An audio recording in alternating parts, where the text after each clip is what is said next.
So by this time, we've probably all seen the Disney Pixar film Monsters, Inc. And whether we wanted to give that big ol' Sully a hug or tuck Boo in at night, this Pixar film has been a staple in our lives since its release, and could be argued that is one of the films that set up most of the Pixar universe with its Easter eggs. Whether it's connections to multiple different universes, or just little classic quips about monsters, this Pixar movie is stacked full of Easter eggs, hidden details, and things that you might have missed the first time you watched it. And with this film being older than some of you watching this video right now, you are bound to have missed a few. Well, don't you worry, because I'm here to go ahead and point out every Easter egg and hidden detail that you might have missed in Monsters, Inc. So grab some popcorn, get comfy, and let's get into the video.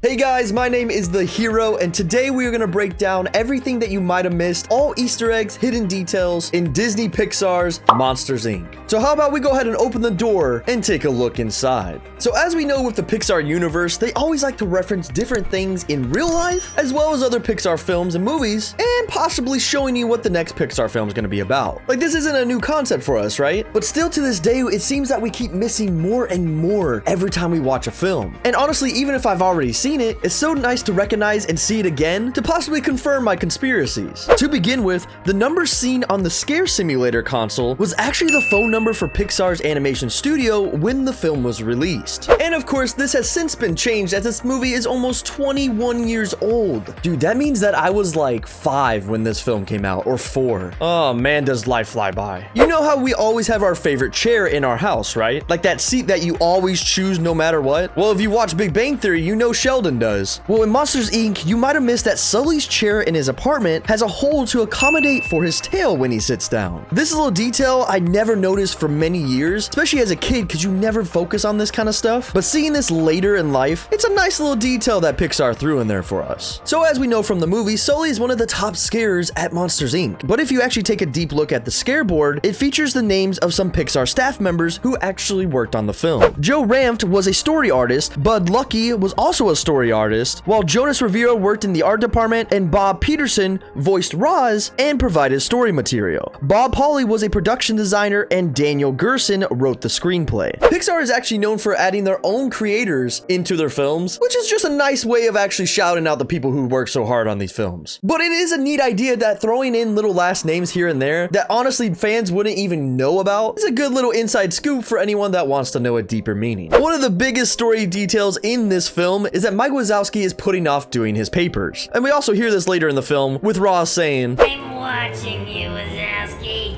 Always watching." Whew, she's nuts.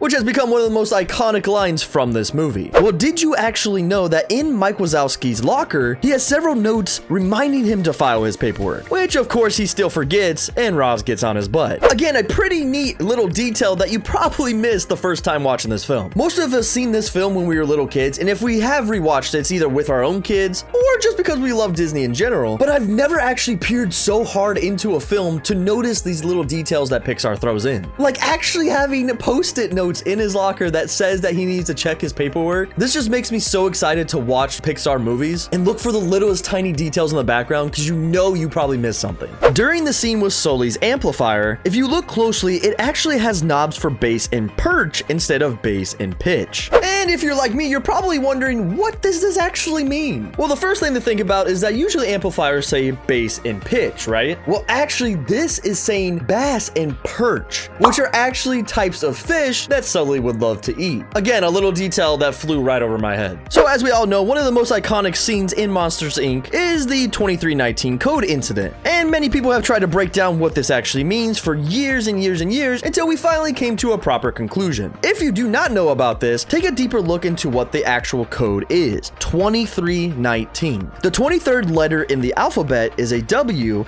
and the 19th is an S, meaning the code actually stands for WS, or as we all know from the incident itself, white sock. I would say it is kind of ironic that an octopus is out here preparing sushi in a restaurant, but this little dark detail you might have missed in Monsters, Inc. The octopus that is actually preparing the sushi has a bandage on one of his tentacles. And I'm sure we've all had sushi sushi before, with some including octopus. This is just classic Pixar and Disney adding a slight little dark humor to their films that I honestly enjoy so much, because these little details literally only connect to the adults that watch these films. Now, this could be him just accidentally cutting himself while making the sushi, but I honestly think there's a lot more meaning to what this actually stands for. In this same scene, you can actually spot a clownfish painted on the wall behind the octopus. This is obviously a nod to Pixar's next movie after Monsters Inc., which was Finding Nemo. Later in the film, you can actually spot is that one of the toys Boo gives Sully towards the end of the movie is actually Finding Nemo. And by this time, we've all known that Disney and Pixar both enjoy adding little details to hint what their next movie is going to be about. But most times we don't catch it until those movies come out. And if we don't go back and watch these films, how will we ever know? Unless you watch my YouTube videos, of course.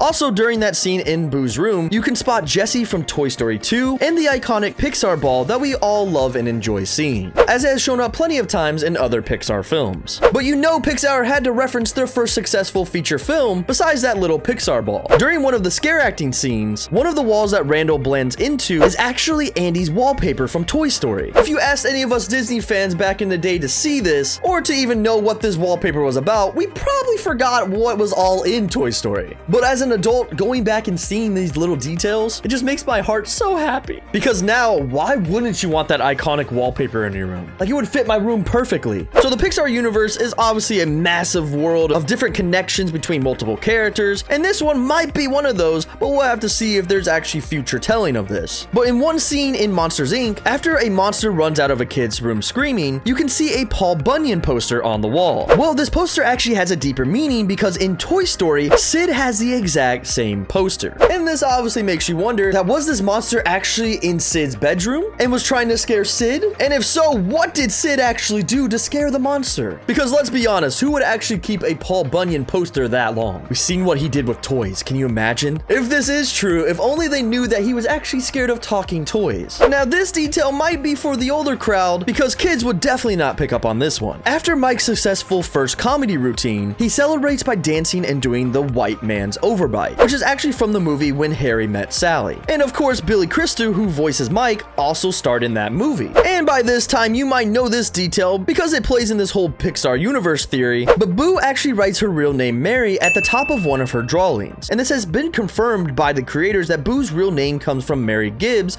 who voiced Boo. In fact, some of Boo's drawings were created by the production designer's 5-year-old son. Are you a half glass full kind of person or a half glass empty? Well, in Monsters Inc., it really doesn't matter because there are multiple different sized cups for the different sized monsters that work there. And you can actually spot this little detail during the scene when Mr. Waternoose is getting his coffee for the day. And if you're a Disney fan, you're probably a Disney Parks fan as well. And I don't necessarily think that this little detail hinted to the movie that came out almost 14 years later, but if you take a deeper look into this scene, in this boy's bedroom, you can spot a Tomorrowland poster above his bed. This is a reference to the actual Tomorrowland, which is one of the themed lands in both Disneyland and Disney World. As well as there was a movie released by Disney in 2015 actually called Tomorrowland. When Pixar first started, it only made short films, so it only makes sense that they make a classic reference to one of their short films in Monsters Inc. You can actually spot the red unicycle from the Pixar short Red's Dream during the final scene in Monsters Inc. Red's Dream was Pixar's second computer animated short. Now, just like the Pixar ball, the Toy Story Pizza Planet truck is also spotted in almost every Pixar film ever. So of course, they had to include it in Monsters Inc. back in the day. The iconic Pizza Planet truck is parked outside the trailer that Randall gets stuck in, which this exact same scene, the trailer, the truck, is the same one that makes a brief appearance in Disney Pixar's A Bug's Life as well. One of the coolest things that Disney and Pixar does is they like innovating and making things that weren't possible.